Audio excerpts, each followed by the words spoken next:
echo of his call. Praise be to the holy name of our Lord and Savior Jesus Christ.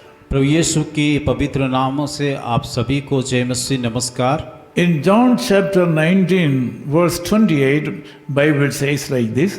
यूहन्ना उसका 19 का 28 आयत में Bible इस प्रकार कहा गया है, I am thirst. मैं प्यासा हूँ। This is the fifth saying of the Lord Jesus Christ while he was hanging on the cross. ये क्रूस में यीशु मसीह का 5वीं वाणी था। The Lord Jesus Christ was thirst indeed in his holy body. और उसकी यीशु मसीह की जीवन में हम देखते हैं वास्तव रीति से यीशु मसीह प्यासा था। His body got dried उसके शरीर में सब कुछ सूख गया था, because the entire blood and water were exhausted from his body. क्योंकि उसके शरीर से पानी और खून निकल गए थे। He was taken to different parts of the city for inquiry and other things. उनको उनके जीवन में खोजने के लिए या उसके जीवन में कुछ ऐसा कुछ कमी को शहर में इधर उधर ले करके जा करके वो जांचा गया था। Also he had to hang on the cross for a long time. अंतिम में उसको क्रूस में लटका गया और क्रूस में कई घंटा उनको लटका गया He was था। nailed on a cross. वो क्रूस में उसको लटका गया था। Physically he tasted strong difficulties in his body. शारीरिक तौर से अगर देखा जाए कि वो बहुत प्यासा था, And also he tasted physically thirst in his body. और कष्ट भी महसूस किया था, प्यासा भी महसूस किया था। It was in order to eradicate your difficulties in your life. वो प्यासा था इसीलिए ताकि आपके जीवन में वो दुख तकलीफ को दूर करने के लिए प्यासा था, आपको परित्राण के लिए, उद्धार करने के लिए, मुक्ति करने के लिए प्यासा था। In other words, it happened to eradicate your adversaries in your life. और अन्य दूसरी भाषा में कहा गया तो आपकी सारा संकट को दूर करने के लिए वो प्यासा था। He had to experience all your sufferings in his body. और उन्होंने उनके शरीर में सारा दुख को सहा है। He knows about thirst. वो जानता है कि प्यास किस प्रकार होता है। He experienced severe pain in his body. उनके शरीर में बहुत तकलीफ को, कष्ट को उन्होंने झेला है। He has undergone all the difficulties and pains which are experienced by you even today. जो आप दुख तकलीफ सहते हैं उस दुख तकलीफ को यीशु मसीह क्रूस में झेला था। There are two things. दो बातें हैं। Number one, he is the exact God who can understand your pain.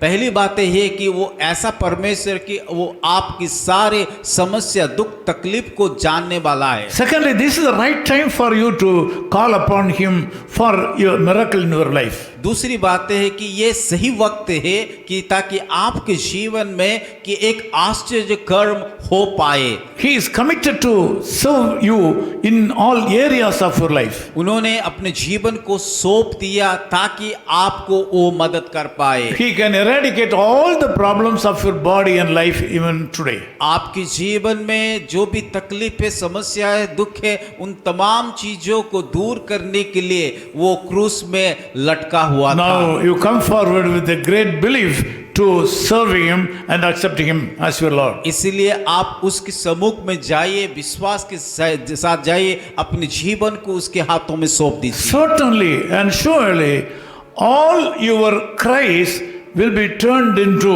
joy in your life. निश्चित तौर से आपका सारे दुख दर्द, आपका आंसू क्या बदल करके आनंद में बदल जाएगा। Today the Lord is able to remove all the infirmities in your body and soul. आज के सुबह यीशु मसीह आपके जीवन में, आपके शरीर में जो भी कमजोरियां, उन तमाम विषय को वो दूर करेगा। Believe him with me right now.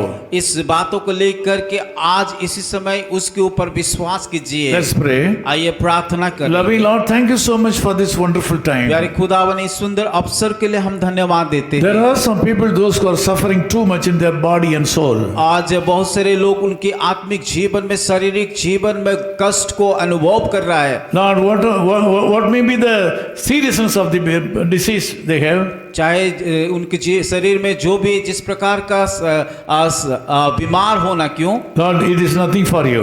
आपके सम्मुख में कुछ भी नहीं है। Send a word from heaven and heal these people. प्रभु स्वर्ग में आपकी उस वचन को भेज करके उन तमाम लोगों को चंगाई दीजिए। Some people are possessed by the evil spirit कई लोग दुष्ट आत्मा से ग्रसित है, and they are not able to think properly. वो सारे लोग ठीक रीति से सोच नहीं पा They are not रहे, able to eat properly. ठीक रीति से खा नहीं पा रहे They are हैं, not able to find out the infirmities in this body, in their bodies. उनकी शरीर में जो कमजोरी है उनको जान नहीं पा रहा है। As your servant, प्रभु आपकी दास होने I के नाते speak prosperity and healing upon these people. प्रभु इन तमाम लोगों को आपके दास होने के नाते इनकी चंगाई को, प्रार्थना को मांगते, आशीष का मांगते। I bless all these people in your name. प्रभु आपके नामों से इन तमाम लोगों को हम आशीषित करते In हैं। Jesus' name we pray. यीशु मसीह के नाम से हम प्रार्थना करते Amen. हैं। Amen.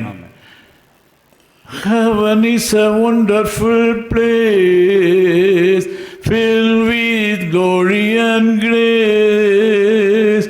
I want to see my Savior's face. Heaven is a wonderful place. God bless you.